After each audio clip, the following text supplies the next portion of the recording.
Assalamualaikum warahmatullahi wabarakatuh. Kembali lagi dengan saya Tama dalam Ada Apa Gerangan. Bagaimana kabar kalian? Semoga selalu diberikan kesehatan dan juga rezeki yang cukup. Kembali lagi dalam segmen Bukan Pendakian Biasa, di mana saya akan membacakan sebuah kisah pendakian yang mungkin bisa dibilang janggal dan aneh, yang pasti berbeda dari pendakian pada umumnya.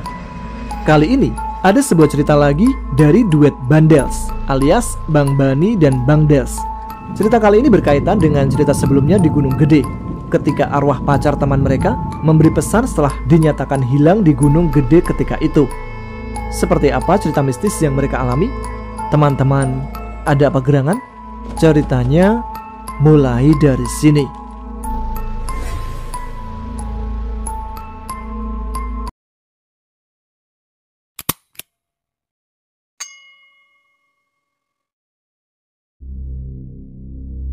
Assalamualaikum warahmatullahi wabarakatuh. Kembali lagi dengan ku Dels, si musisi nggak jadi-jadi. Kali ini aku akan membagikan kisah yang berhubungan dengan kisahku sebelumnya. Kalian masih ingat dengan cerita sebelumnya ketika aku, Bani dan satu teman kami yang bernama Ucup mendaki ke Gunung Gede Pangrango untuk mencari pacarnya.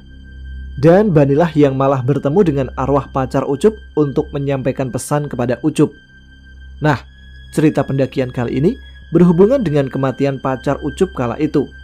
Sedikit aja ya, soalnya aku belum bertemu dengan Ucup, jadi belum mendapatkan izin menceritakan secara gamblang karena aku sudah lama sekali tidak bertemu dengan Ucup. Soalnya dia sekarang tinggal dengan ayahnya di Perancis.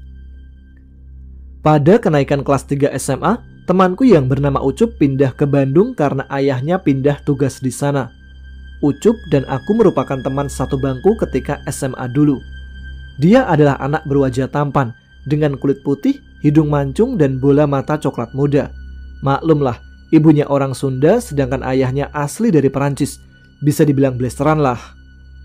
Ucup dari kecil memang sudah di Indonesia, jadi bahasanya pun lancar-lancar aja. Bahasa Sunda, oke. Bahasa Indonesia Betawi, oke. Bahasa Inggris oke. Bahasa Perancis juga oke. Kebersamaan kami berdua hanya selama 2 tahun saja. Dan yang kuingat ketika bersamanya adalah sebenarnya monoton aja sih. Karena tiap hari ada banyak banget surat cinta yang dititipkan kepadaku untuk Ucup. Tapi Ucup gak pernah sama sekali membuka surat-surat itu, apalagi membacanya. Padahal surat-surat cinta itu beramplop sangat bagus dan kertas-kertasnya juga bagus. Seringkali ketika Ucup menerima surat seusai pulang sekolah, surat itu dikasih ke Bani, si astronot. Nih Ban, surat cinta. Alhamdulillah, gue dapat surat cinta lagi. Nuhun brother, lumayan bro buat bungkus pecel emak gue di rumah, kata Bani. Sewaktu-waktu di kelas 2 SMA menjelang kenaikan kelas, sore itu di sebuah ruko tempat biliar yang sebelahnya adalah tempat permainan dingdong. Jadi, biliar zaman 2000-an di Bogor udah ada brother, tapi masih memakai koin ya. Dulu 10 koin itu ditaruh di pojok meja biliar seharga Rp6.000 per 10 koinnya. Sedangkan dingdong mungkin zaman sekarang sih mirip yang ada di Time Zone ya. Nah, yang aku sebut monoton itu ya kayak gitu. Tiap pulang sekolah main biliar dan dingdong sama Ucup. Lagi asiknya main biliar, Ucup keluar berniat membeli rokok. Tapi hingga 10 koin habis dimasukkan ke meja biliar, namun Ucup tak kunjung kembali ke tempat itu. Lalu kuputuskan keluar dan duduk di luar. Kebetulan di depan ruko itu ada sebuah taman kecil. Tiba-tiba Bani menunjuk ke arah taman itu yang ternyata kulihat Ucup sedang duduk dengan seorang cewek. Des, itu si Ucup. Sama siapa ya? Tumben ngobrol bareng cewek, ucap Bani. Tak ingin mengganggunya, Bani hanya bilang, "Kiu!" sambil melambaikan tangan ke arah Ucup. Ucup pun mengerti dan membalas lambaiannya dengan sebuah jempol tangan ke atas menandakan oke. Tak lama, cewek itu pun menaiki angkot yang di stopnya. Lalu Ucup menghampiri kami berdua. Setelah pertemuan Ucup dan wanita itu, hampir setiap hari Ucup menghilang setiap pulang pelajaran sekolah. Padahal biasanya dia selalu menghabiskan waktu bersamaku dan Bani.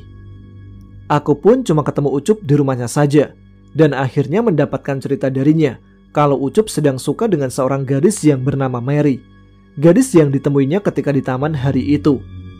Bukan hanya karena kecantikan dan keluguan dari seorang gadis yang bernama Mary itu.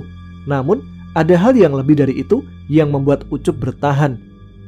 Yaitu, Ucup ingin membantu Mary kembali ke jalan yang lurus karena Mary saat itu merupakan seorang lesbian. Ketika kelas 3 SMA, aku dan Ucup pun berpisah.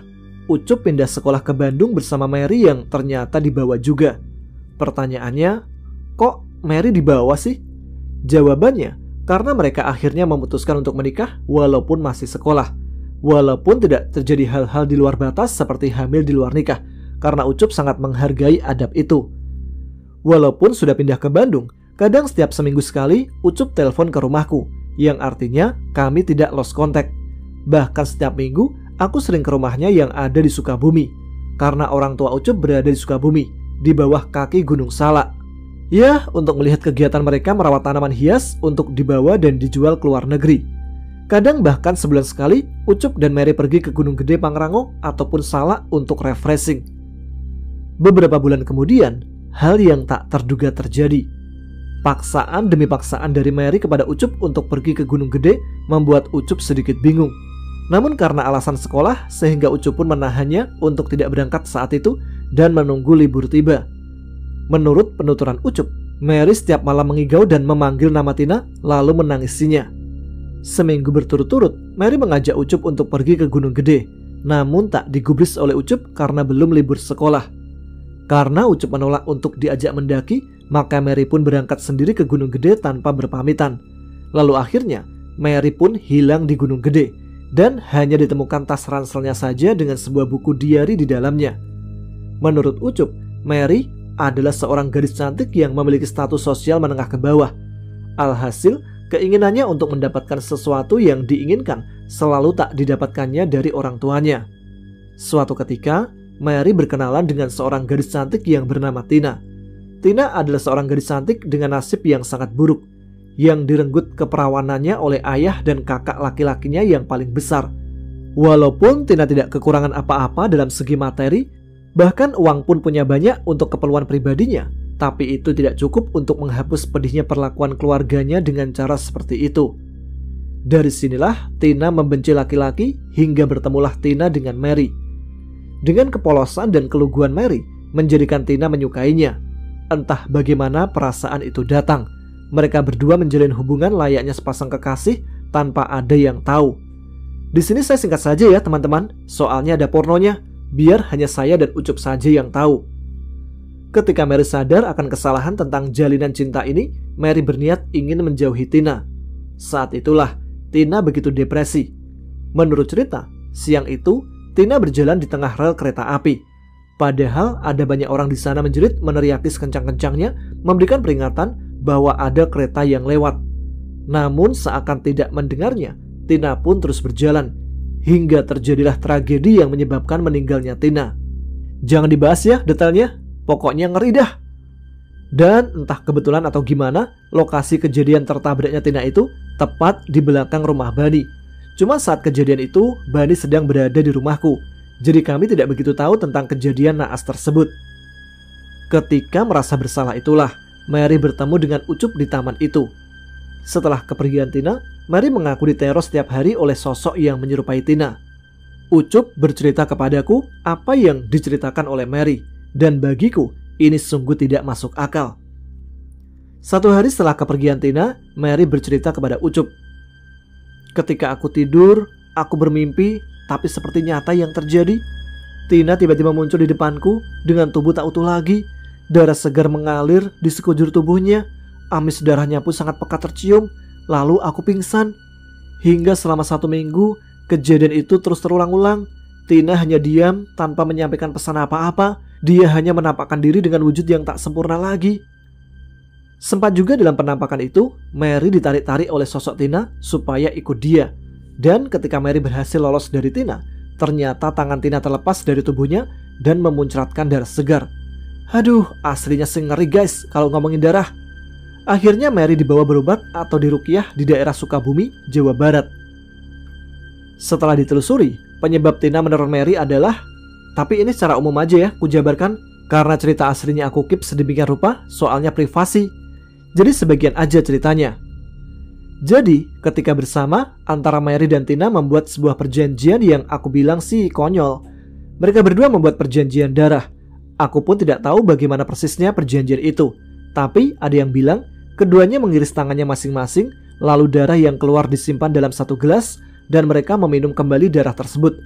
Karena sudah tercampur darah keduanya. Atau kalian ada persepsi sendiri? Satu hal lagi yang membagongkan itu adalah isi sumpah janjinya, yaitu, kalau aku mati, kamu juga harus mati. Ngeri nggak tuh guys? Seperti yang kita tahu dan fahami, jika setiap orang yang meninggal itu nggak akan bisa hidup lagi ya. Yang menyerupainya adalah jin, karena jin pun pintar dan penuh tipu daya. Selebihnya tanya ke yang ngerti aja dah. Aku takut salah. Kalau salah, maaf sebesar-besarnya. Oh iya, kok di sini Bani nggak diceritain ya? Soalnya Bani lagi kerja jadi loper koran. Jadi kalau diajakin suka males katanya. Ditambah setiap hari minggunya dia lebih suka mancing atau menggembala embeknya di kebun belakang. Nah, kembali ke cerita hilangnya Mary di Gunung Gede. Setelah Mary hilang itulah Ucup menelponku yang ada di Bogor untuk mengajakku dan Bani mendaki ke Gunung Gede dengan misi yang tidak kami ketahui. Dan ceritanya sudah tayang di AAGC sebelumnya ya. Kalian bisa cek lagi di playlistnya. Atau mungkin Mas Tama bisa mencantumkan linknya di kolom deskripsi. Setelah pendakian itu, baru ku ketahui Ucup mengajak kami ke Gunung Gede karena dia dimimpiin oleh Mary bahwa Mary pergi ke sana. Seminggu setelah pendakianku, Bani dan Ucup ke Gunung Gede. Suatu sore di pinggir sebuah sungai yang jernih dengan alirannya yang cukup deras, aku beristirahat sejenak karena ingin merokok dan ngopi di sebuah warung yang berada di pinggir sungai itu bersama Bani yang langsung duduk memandangi sungai tersebut. Katulampa Bogor. Ada yang tahu? Bendungan Katulampa adalah bendungan yang terdapat di Kelurahan Katulampa, Kota Bogor. Bangunan ini dibangun pada tahun 1911 dengan tujuan sebagai peringatan dini atas air yang sedang mengalir ke Jakarta, serta sarana irigasi lahan seluas 5.000 hektar yang terdapat pada sisi kanan dan kiri bendungan. Pada saat musim hujan, bendungan ini bisa dilewati air dengan rekor debit 630.000 liter air per detiknya, atau ketinggian 250 cm yang pernah terjadi pada tahun 96, 2002, 2007, dan 2010. Katulampa sendiri adalah sebuah kelurahan di Kecamatan Bogor Timur, Kota Bogor, Jawa Barat. Mengingat kembali masa di mana aku dan Bani kadang menghabiskan waktu di tempat ini. Dengan memegangi tangannya sendiri, Bani merenung dan mengingat sebuah kejadian. Kejadian yang membuatnya ingin mendaki ke Gunung Pangrango. Suatu malam, sebuah ketukan pintu bersama suara salam terdengar ketika kakek Bani selesai mengaji seusai sholat maghrib. Assalamualaikum. Suara salam bersama ketukan pintu yang pelan dan sopan. Terdengar 2 kali ketukan saja, kakek langsung menjawab salam itu dan membukakan pintu. Setelah dibuka, tidak ada hal yang aneh. Saat melihat seorang seperti pengemis membawa tongkat dan seperti buntelan sarung yang dipegang di tangannya. Pria itu memakai topi caping khas petani dengan bertelanjang kaki tanpa alas kaki, sandal atau sepatu. Dilepasnya caping itu dan didekap di dadanya. Lalu seseorang itu berbicara. Assalamualaikum. Waalaikumsalam. Maafkan saya jika mengganggu sejenak. Saya hanya minta izin untuk numpang sholat. Tadi sudah ke beberapa rumah, tapi saya ditolak dan diusir. Mungkin karena penampilan saya seperti ini, Pak. Kakek Bani tanpa curiga, tanpa berpikir yang tidak-tidak, langsung mempersilahkan masuk dengan sopannya. Dengan melambaikan tangan ke bawah, mengizinkan seseorang itu masuk. Hatur nuhun sebelumnya, Pak. Iya, mangga, silakan saja. Ucap kakek mempersilahkannya duduk di sebuah tikar. Lalu kakek melangkah pamit untuk ke dapur mengambil teko dan air teh hangat. Lalu disimpan di dekat seorang pengemis tersebut. Kakek pun menuangkan dan menyuguhkannya. Pengemis itu hanya tersenyum dan berucap lagi. Hatur nuhun, Pak. Saya tidak berlama-lama di sini. Niat saya hanya ingin numpang sholat saja. Jika tidak keberatan, saya mau ambil wudhu sekarang. Oh, silakan, mangga. Itu di belakang ada sebuah tong guci besar dan ada pancurannya. Silakan saja, Pak. Pengemis itu pun langsung bergegas ke belakang. Tak lama kemudian dia kembali dengan air wudhu yang menetes dari wajah ke dagunya. Bolehkah saya menjadi makmumnya? Kebetulan kakek Bani juga belum sholat isya. Kakek Bani seolah segan mempersilahkan pengemis itu untuk menjadi imam. namun dia menolaknya. Kakek pun terpaksa menjadi imam di sholat Isya tersebut. Pada rakaat pertama, setelah Al-Fatihah, kakek masih mendengar pengemis itu bersuara mengucapkan amin. Rakaat kedua masih terdengar.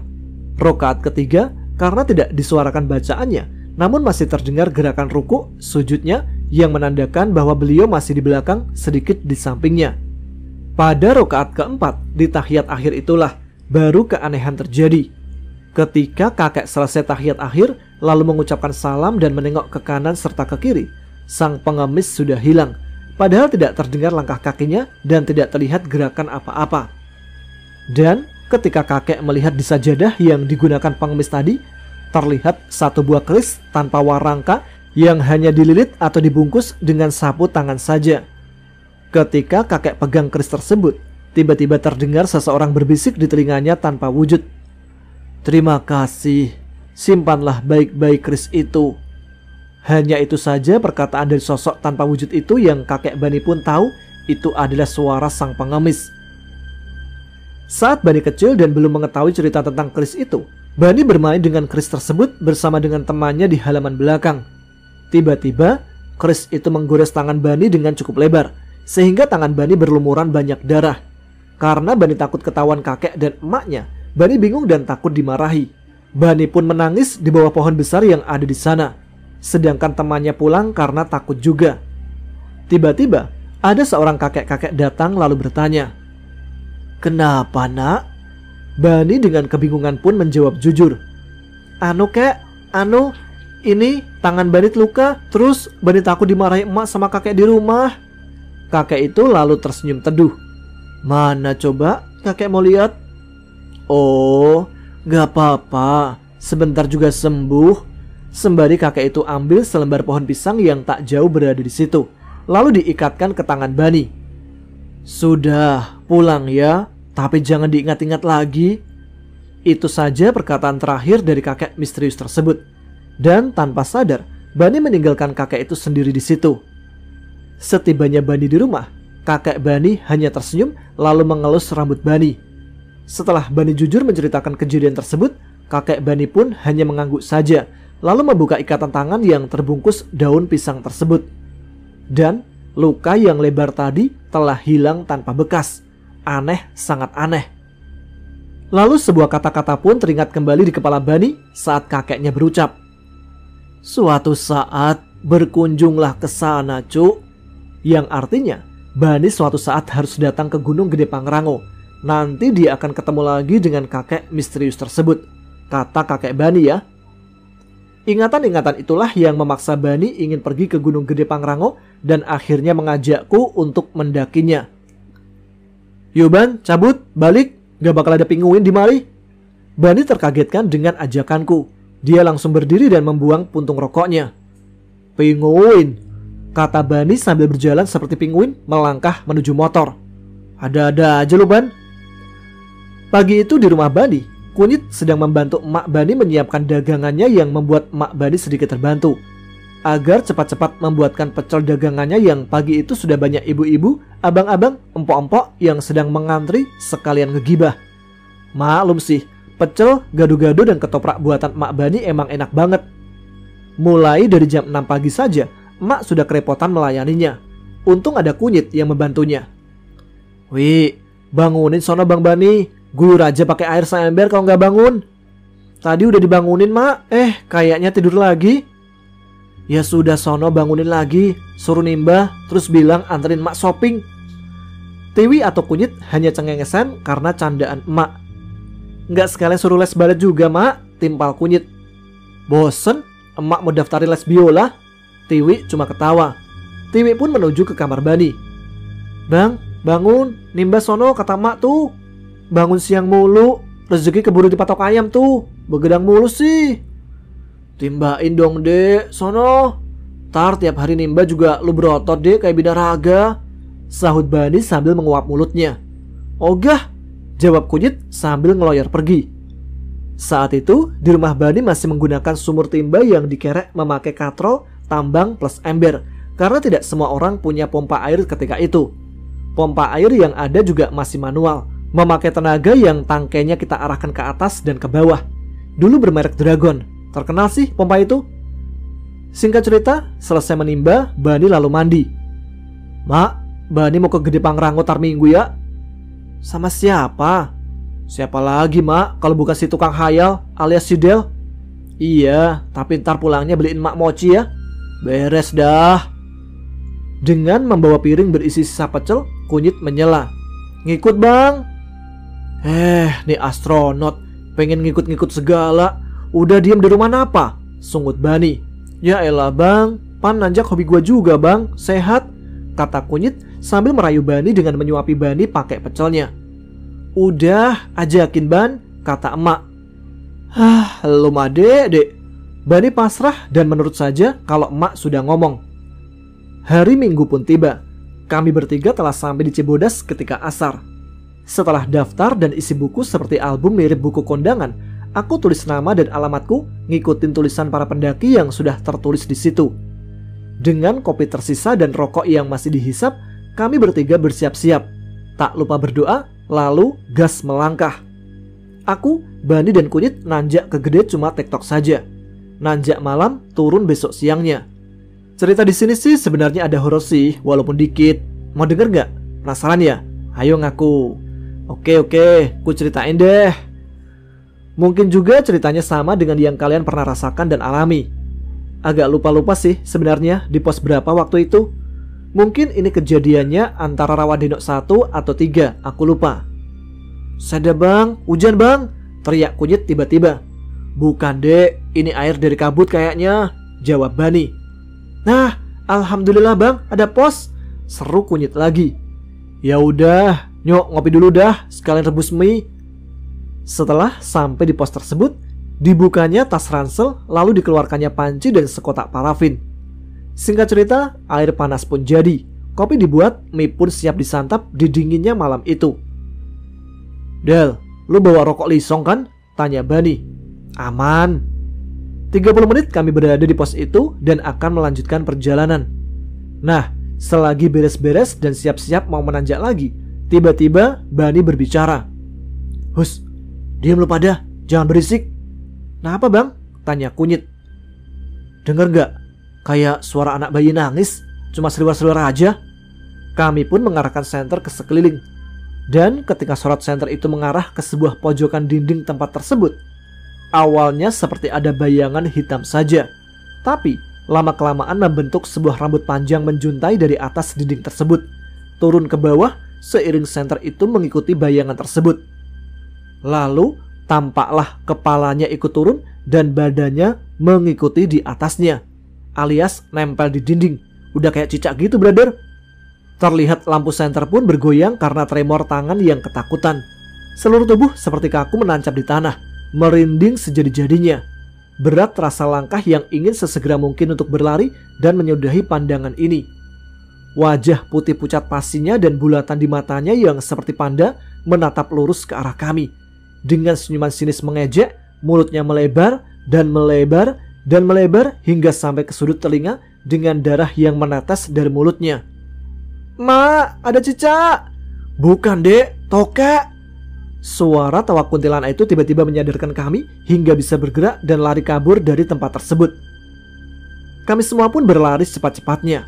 Tak sadar, tali tas Bani dipegang erat tak lepas-lepas dari tangan Kunyit. Alhasil mereka berdua nyungsep ke semak-semak karena tenaga Kunyit yang tak lepas menahan tas Bani karena ketakutan. Sialan, Mbak Kun setan, gua jadi nyungsep, gerutu Bani dan Kunyit. Kembali suara itu pun terdengar. Dengan gerutunya Bani bilang, seneng amat tuh Mbak Kun ngetawain kita yang nyungsep. Udah, bodo amat, capek gua. Tuh Mbak Kun mau ketawa kek, mau nangis kek, gak ada urusan. Iseng amat, kesalnya Bani. Lalu Bani berbicara sendiri entah kepada siapa. Mbak Kun, udah ya isengnya, capek nih gua. Nah lu mah enak ketawa-ketawa liat gua nyungsep. Setelah Bani bilang begitu, lalu hilang begitu saja suara kuntilanak tersebut. Menurut info sih katanya itu kuntilanak cowok. Singkat cerita kami tiba di suatu tempat yang aku samarkan ya. Bani melangkah ke sebuah batu lalu duduk di situ dan bersila. Sebelumnya lisong yang dibawa itu pun dibakarnya. Bani kulihat berdiam diri saja di sana.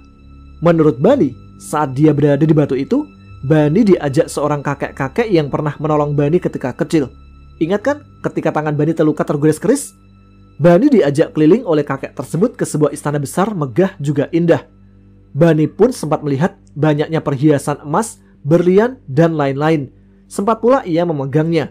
Nyata atau tidak saat itu, namun alhamdulillah tak pernah sekalipun terlintas oleh Bani untuk mengambil atau memintanya. Bahkan jika dikasih pun akan Bani tolak. Katanya sih ya.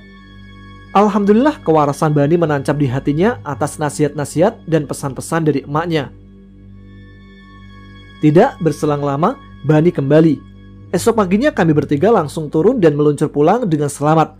Alhamdulillah. Gitu aja sih guys ceritanya. Gak ada yang spesial, gak ada yang perlu disombongkan, gak perlu juga kalian risih tentang cerita ini. Gak perlu bayangin cerita ini asli atau palsu. Yang kalian perlu ambil adalah hikmahnya. Saring aja benar atau tidaknya. Jadikan pelajaran cerita ini. Itu aja kali ya. Nanti aku akan cerita tentang konyolnya aku, Bani dan Kunyit di cerita lain saja ya. Gua Del, si tukang khayal pamit, juga Kunyit, si tukang astronot, mundur selangkah dulu. Ketemu di lain cerita. Wassalamualaikum warahmatullahi wabarakatuh.